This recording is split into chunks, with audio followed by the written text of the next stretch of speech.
Sorry for keeping you. Happy Friday. Yeah. You know what I was thinking about during the week?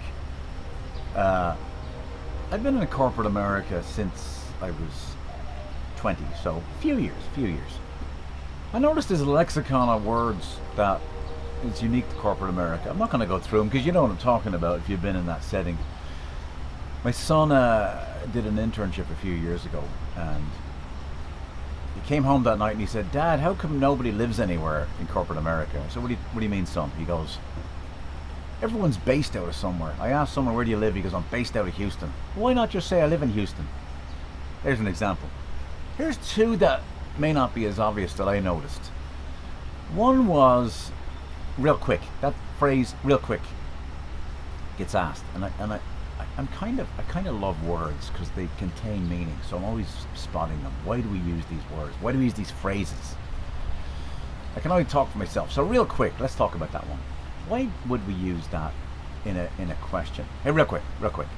I think what's going on is we feel bad for disrupting the flow of the meeting, not thinking that maybe our question actually might help the meeting.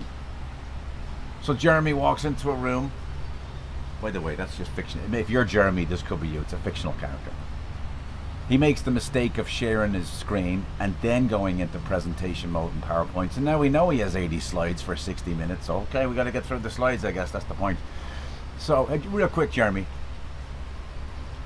Like, I'm sorry for interrupting the flow. Sorry for slowing things down with my silly question.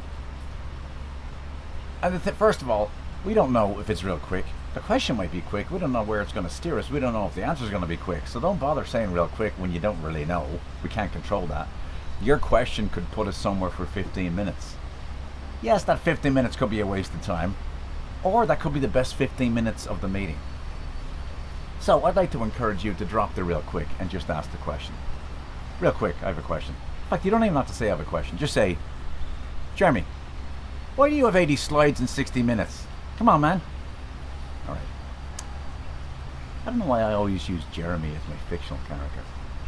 Here's a second one. This is one, I feel like in the years I've been in corporate America, it came in and it went out again. Here it is. I have a dumb question. And sometimes you ask it. I have a dumb question. And they'll say, "Oh, the teacher always said no such thing as a dumb question." And then you ask your question, and you look at their face and you wonder, are they thinking that teacher was wrong? That is a dumb question. But usually, for me, when I ask that question, there's two things going on in my head. I should know that answer. They're paying me to know that answer. The question isn't dumb. It might reveal that I am about that subject. So I'm hesitant to ask it. I know I'm going to preemptively label this question dumb. Before you think it's dumb, I want you to know that I already know it's dumb. I've already slapped the dumb label on it before you do. So don't bother, because I know it's dumb. So I asked the question.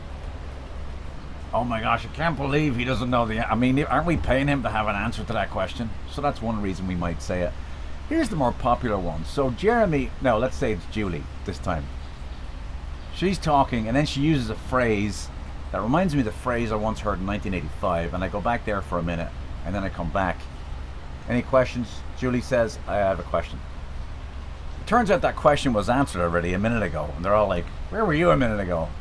Well, I was in 1985, and it wasn't it's Julie's fault, because she used a phrase that sent me back to 1985, where Jeremy used that phrase, and now I was over talking to him in 1985, thinking about that time, and now I'm back. It's not my fault. So that's another reason. Most popular for me would be that one, which is, you answered the question a minute ago. I was physically here, but I really wasn't here, and now I'm a bit embarrassed. But either way, I'd like to have the plan to just not say, "I have a dumb question." I actually don't use it anymore, but just to be brave and ask the question. And don't preempt it by saying, "I have a question," because that's, you just wasted time. But just to ask the question, and if people think he should know that answer, what are we paying him for? Or, where was he a minute ago? I could just say, well, yeah, I'm just human like you. That's the extent of my thoughts for this Friday. That's all. Have a great Friday and a great weekend wherever you are. Bye-bye.